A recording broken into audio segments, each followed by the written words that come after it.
नमस्कार बच्चों, मैं आज आपको पाठ सृजन बुक पाठ 2 सूरदास भंवर गीत से चयनित कुछ पद सूरदास जी के मैं बताने जा रही हूँ। पहले इसमें थोड़ा सा आपको पाठ परिचय बता देती हूँ सूरदास जी के बारे में। कृष्ण भक्ति काव्यधारा के अग्रणी कवि सूरदास जी का जन्म दिल्ली के निकट सिही ग्राम में हुआ था। कुछ लोग इनका जन्म स्थान आगरा के समीप शाही गांव मानते हैं। ये आगरा से मथुरा जाने वाली सड़क पर रुनकता रेणुका क्षेत्र के गौ घाट पर रहते थे और वहीं पर इनकी भेंट महाप्रभु वल्लभाचार्य से हुई थी। उन्होंने सूरदास को वल्लभ संप्रदाय में दीक्षा दी और वे अष्टछाप के भक्त कवियों में अग्रणी बने। सूरदास ने ब्रजभाषा में उत्तम कोटि का साहित्य सृजन किया। अपने आराध्य श्री कृष्ण की लीलाओं का जितना सुंदर चित्रण इन्होंने किया वह अनुपम माना जाता है। ये भक्ति श्रृंगार एवं वात्सल्य के अद्वितीय कवि माने जाते हैं। सूरदास को हिंदी साहित्य का सूर्य माना जाता है। इनके द्वारा रचित कृतियाँ 3 मानी जाती हैं: सूरसागर, सूर सारावली और साहित्य लहरी। सूरसागर के पद भागवत की कथा के आधार पर हैं। इनमें भ्रमर गीत का विशेष महत्व है। परिचय। पाठ में भ्रमर गीत से 6 पद लिए गए हैं। मथुरा चले जाने पर गोपियों को विरह वेदना में सांत्वना देने के लिए श्री कृष्ण अपने मित्र एवं मंत्री उद्धव को संदेश वाहक बनाकर भेजा। उद्धव ने गोपियों को निर्गुण ब्रह्म एवं योग का उपदेश दिया। इस अवसर पर गोपियों ने अपनी प्रेम निष्ठा, अनन्यता, वेदना एवं विवस्था को लेकर जो कुछ कहा उससे संबंधित इन पदों में सुंदर स्वभाव अभिव्यक्ति हुई है। वीर्य वेदना एवं उपालंब की दृष्टि से इनका विशेष महत्व है। यहाँ पे भ्रमर गीत से चयनित कुछ पद हैं। हमारी हारी हारिल की लकड़ी, मन क्रम वचन नंद नंदन सो उर, ये दड़ करी पकड़ी। जागत सोवत अपने सो तुख, कहने कहने जकरी, सुनते ही जोग लगत ऐसो अली, जो करो ककरी। सोई व्याधि हमें ले आए, देखी सुनने करी, ये तो सुर तिन्हें ले दीजिए जिनके मन चक्री। यहाँ पर सूरदास जी कहते हैं कि जो गोपियाँ हैं वो श्री कृष्ण से के रंग में रंगी हुई हैं। सूरदास जी कहते हैं कि भ्रमर गीत के अंदर इसमें एक यहाँ पर जो लेखक कवि हैं वो कृष्ण को कहते हैं कि है ना, मैं उद्धव के माध्यम से कृष्ण उद्धव को भेजते हैं और उद्धव से कहते हैं कि भाई तुम गोपियों के अंदर जो प्रेम लगा हुआ प्रेम है उसको दूर कर सकते हो तो बता दो, और ये उपदेश है जो ज्ञान का जो तुम उपदेश देना चाहते हो उनको गोपियों को तुम दे दो। तो श्री कृष्ण उसको बोलते हैं उद्धव को कि तुम जाकर के अपने ज्ञान का जो योग देना चाह रहे हो उनको दे करके बता दो कि उनकी क्या स्थिति होती है, और उनकी गोपियों के अंदर जितनी भी कृष्ण के प्रति निष्ठा है, प्रेम है, वेदना है, वो इसके अंदर प्रकट की गई है। तो सूरदास के जी कहते हैं कि गोपियाँ अपना अनन्य अनुराग प्रकट करती हुई कहती हैं कि हे उद्धव, हमारे लिए श्री कृष्ण हारिल पक्षी के समान हैं। हमारे लिए जो कृष्ण हैं वो हारिल पक्षी के समान हैं। मन से भी हैं, वचन से भी हैं, क्रम से भी हैं। मन से, वचन से, क्रम से, तीनों ही तरह से वो हमारे हारिल पक्षी की तरह हैं। नंद नंदन सो, तुम जैसे अपने मन से, जैसे वचन से, जैसे क्रम से, अपने नंद नंदन से अर्थात कृष्ण से, सो उरी है दड़ पकड़ी से कह देना कि हमने उसको कैसे पकड़ा। जिस प्रकार से एक हारिल पक्षी है वो एक हरी लकड़ी के ऊपर बैठा रहता है और उसको छोड़ता नहीं है, उसी प्रकार से हम भी कृष्ण को नहीं छोड़ सकते हैं। जागत सोवत सपने सोथुक, काने कहने जकरी, कि हम तो सोते भी हैं और जागते भी हैं तो भी हम अपने मन से क्या करते हैं, श्री कृष्ण को याद करते रहते हैं। चाहे सोते रहेंगे चाहे जागते रहेंगे, सभी तरह से हम कृष्ण भगवान को याद करते रहते हैं। सुनते ही जोग लगत ऐसो अली, जो करो ककरी। फिर वो कह रहे हैं कि जिस प्रकार से तुमने आप हमारे को जोग के बारे में बताया है, कि जिस प्रकार से तुमने हमें जोग के बारे में बताया है, तो इस जोग के बारे में हमने सुना तो नहीं है, ना ही हमने इसमें सुना है। और तो सिर्फ हम तो क्या करते हैं, सोते और जागते स्वप्न में प्रत्यक्ष रूप से श्री कृष्ण को ही देखते हैं। चाहे हम सोते रहते हैं, जागते रहते हैं, लेकिन पूर्ण रूप से हम श्री कृष्ण को ही देखते रहते हैं। सुनते ही जो ऐसो लगी, जो करो कखरी। और जो तुम्हारा ये योग का बता रहे हो, तुम ज्ञान का उपदेश हमको दे रहे हो उद्धव, वो हमको उसका जो उपदेश है वो कड़वी ककड़ी के समान लग रहा है। जिस प्रकार से ककड़ी को हम खाते हैं वो कड़वी लगती है, उसी प्रकार से तुम्हारा योग का उपदेश है कड़वी ककड़ी के समान हमको लग रहा है। सोई व्याधि हमें ले आए, देखी न सुने करी। फिर यहाँ पर वो कहती हैं कि तुम्हारा जो निर्गुण ब्रह्म साधन और ज्ञान योग का उपदेश जो सुनने में ऐसा लगता है कि जैसे कोई कड़वी ककड़ी खाली हो। जिस निर्गुण के विषय में इससे पहले हमने न सुना है न कोई आचरण किया है, तथा कभी देखा भी नहीं है और कभी सुना भी नहीं है इस नए रोग के बारे में। तो आप हमारे लिए जो ये नया रोग लेके आए हैं इसके बारे में हम कभी नहीं सुनते हैं। सूरदास जी कहते हैं कि गोपियों ने उद्धव से स्पष्ट कहा है कि निर्गुण एवं योग साधना तो आप उन्हें सिखाइए जिनके मन चक्री के समान अस्थिर और भ्रमित हो रहे हैं, अर्थात जिनके मन खिलौने हो रहे हैं, आप उनको योग का संदेश दीजिए। गोपियाँ इस प्रकार से उद्धव की एक बात नहीं मानती हैं और उद्धव से योग के बारे में सुनना पसंद नहीं करती है, उसको मना कर देती हैं। दूसरा जो पद्य है उसमें बताया गया है कि यहाँ पर जो कृष्ण है, पहले मैं उसको पद्य को पढ़ देती हूँ। हम तो दूही भांति फल पायो, जो ब्रजनाथ मिले तो नीको, नातरु जग जस गायो। कहे हे वे गोपाल को गोपी सब, बरहने लगु जाति, कहे वे कमला के स्वामी, संग मिली बेटी इक पाती। निगम ध्यान मुनि ज्ञान अगोचर, ते भय घोष निवासी, ता ऊपर अब साच कहो, धो मुनि कौन की दासी। जोग कथा पा लागो उद्धव, ना कहूँ बारंबार, सूर श्याम तजी और भजे, जो चता की जननी छार।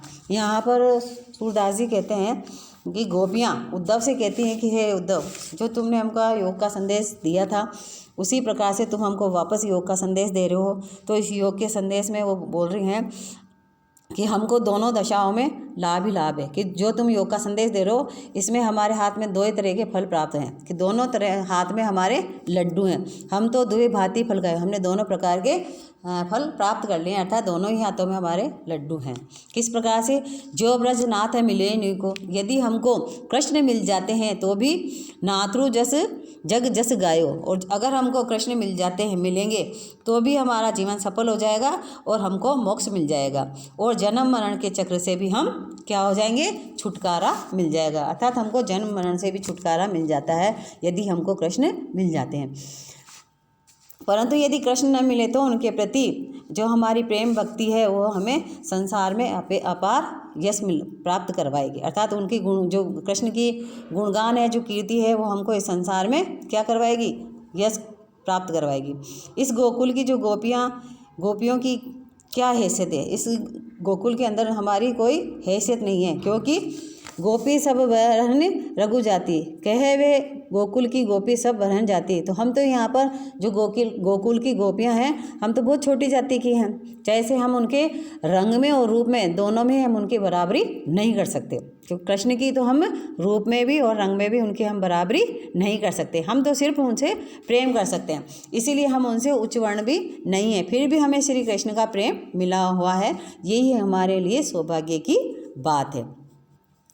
फिर वो कहते हैं कि कहे वे कमला के स्वामी, संग मिली बेटी को पाती। फिर वहाँ पर गोपियाँ कहती हैं कि कहने के वो कमला के स्वामी है, अर्थात लक्ष्मी के पति हैं, और उन्हीं के साथ साक्षात भगवान लक्ष्मी के साथ बैठे हुए हैं, उन्हीं के साथ साथ भगवान कृष्ण भगवान विष्णु रूप में लक्ष्मी के साथ बैठे हुए हैं और एक ही पंक्ति में बैठे हुए हैं, अर्थात लक्ष्मीपति विष्णु भगवान के अवतार हैं और श्री कृष्ण के साथ हमारा जो नाम जुड़ा है, श्री कृष्ण को वेदों के अध्ययनकर्ता, ध्यानस्थ योगी और ज्ञानी मुनियों को भी अगोचर है, अलभ्य हैं, वे ही प्रभु हमारे गोकुल में अहिरों की बस्ती में हमारे साथ रह रहे हैं। इससे बड़ा भाग्य क्या हो सकता है, अर्थात इससे भी बड़ा भाग्य तो और कुछ हो ही नहीं सकता। ता ऊपर साच कहो धो मुक्ति कौन सी दासी। अगर हम इसके ऊपर इससे भी बड़ा सत्य कहते हैं, अगर हम इससे भी बड़ी बात आपको कहते हैं, सत्य कहते हैं, तो इससे बड़ी तो मुक्ति भी नहीं है।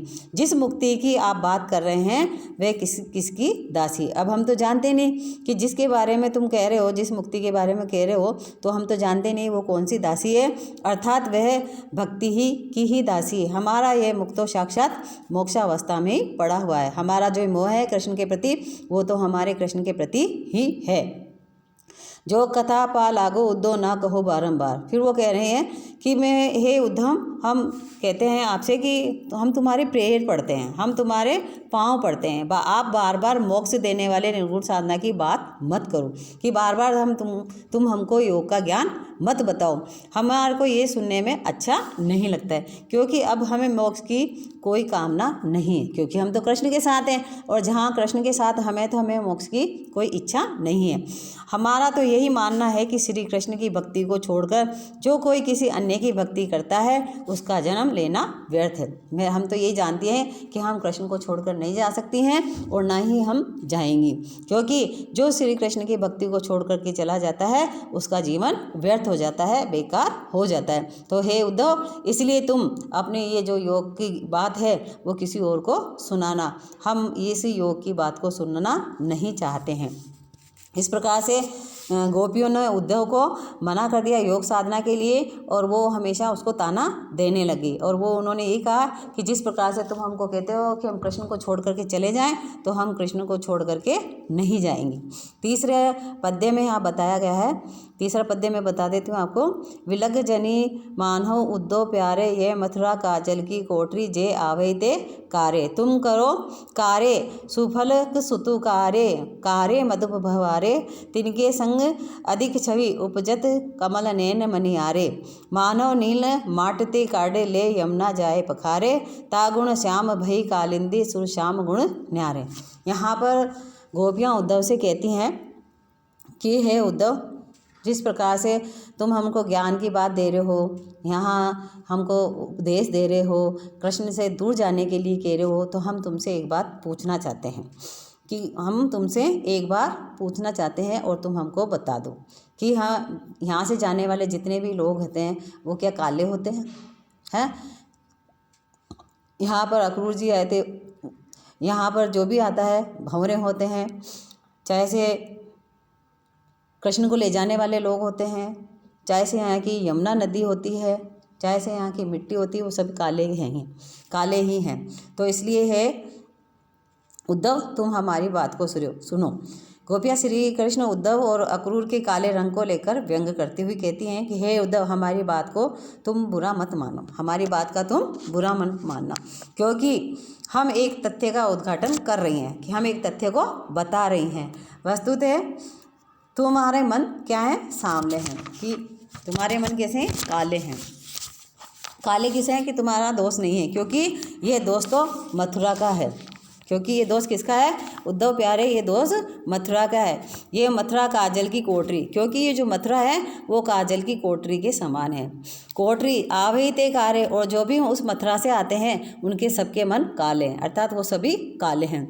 तुम कारे, तो हे उद्धव तुम भी काले हो, हे उद्धव तुम भी काले दिखाई देते हो। और अक्रूर सुफलक सुत, जो अक्रूर जी थे वो भी काले दिखाई देते थे। काले मधुप भंवारे, और जितने भी यहाँ के मधुप हैं यानी भंवरे हैं वो भी काले ही दिखाई देते हैं। तिनके संग अधिक छवि उपजत, और उनके साथ में जो सुंदर दिखाई देते हैं अर्थात श्री कृष्ण, जिनके साथ में और भी सुंदर दिखाई देने वाले जो कौन है अर्थात श्री कृष्ण है, उन सबके बीच में रहने वाले जो शोभायमान है अर्थात जो कृष्ण है वो भी क्या है? काले हैं। उन सबके साथ में वो भी काले काले दिखाई दे रहे हैं। कमल नयन मनियारे, अर्थात उनकी जो आँखें हैं और उनके अंदर जो मणि है वो भी उनके समान काली दिखाई दे रही। मानव नील माटते काढ़े, ऐसा लगता है मानो यहाँ पे कौन सा अलंकार है? उत्प्रेक्षा अलंकार। मानो उनको नीली मिट्टी से निकाला गया हो, कि यमुना की नीली मिट्टी से उनको निकाला गया हो और उसके अंदर उनको धो दिया गया हो, पानी यमुना के पानी में उनको धो दिया गया हो, निकालकर यमुना के पानी से धो दिया गया। इसी प्रकार कारण यमुना नदी भी काली हो गई, और यही कारण है कि उसके कारण से काले को धोने की वजह से यमुना नदी भी काली हो गई है। सूरदास जी कहते हैं कि गोपियों ने उल्हाना दे करके यमुना का जल भी तुम्हारे कारण काला हो गया है। इस प्रकार से उन्होंने उदाहरण दे करके उनको मना कर दिया है, और यही कारण है कि उन्होंने उसको क्या बताया? काजल की कोठरी बताया। ता गुण श्याम भई कालंदी, सुर श्याम गुण नारो, और इसी वजह से जो यमुना नदी है वो भी क्या हो गई है, कालिंदी नहीं काली हो गई है। और तुम्हारे जितने भी समस्त गुण हैं, विलक्षण है, वो सब के सब तुमसे न्यारे हो गए हैं, अर्थात वो सब के सब काले हो गए हैं। इस प्रकार से वो वर्णन करती हुई उनको कह देती है, और जैसे ही वर्णन करती हुई उनको कहती हैं और वो अपने आप को उनसे बचाने का प्रयास करती है। तो यहाँ पर सूरदास जी कहते हैं कि सभी को काला बता करके जो गोपियों ने भंवरों के रूप में, कृष्ण के रूप में और अक्रूर जी के रूप में जो उपालम दिया है, उलाहना दिया है, वो उद्धव को बुरा तो लगता है, लेकिन फिर भी वो कहते हैं कि नहीं, मैं तो इनको ज्ञान का उपदेश दूंगा। और वो उस ज्ञान के उपदेश को बराबर देता रहता है, हार नहीं मानता है उद्धव, और वो कृष्ण के प्रेम में पड़ी हुई गोपियों को बार बार समझाने का प्रयास करता है। और बच्चों, ये 3 पद्य मैंने आपको आज बताया है। इन 3 पद्यों को पढ़ना कोर्स से संबंधित ही है। इन तीनों पद्यों को पढ़ना, इनकी भावार्थ करना, कॉपी में कर लेना, लिख लिख के कॉपी में करना। जो तुमको समझ में नहीं आ रहा हो तो तुम मुझसे पूछ लेना। जो भी मीनिंग है वो नहीं आ रहा है तो उसको अंडरलाइन करके पूछ सकते हो। जो भी आपको समझ में नहीं आ रहा उसको अंडरलाइन करके पूछ सकते हो। भावार्थ पूछ सकते हो दोबारा, तो मैं आपको बता दूंगी, और जो समझ में नहीं आया वापस पूछ सकते हो। धन्यवाद।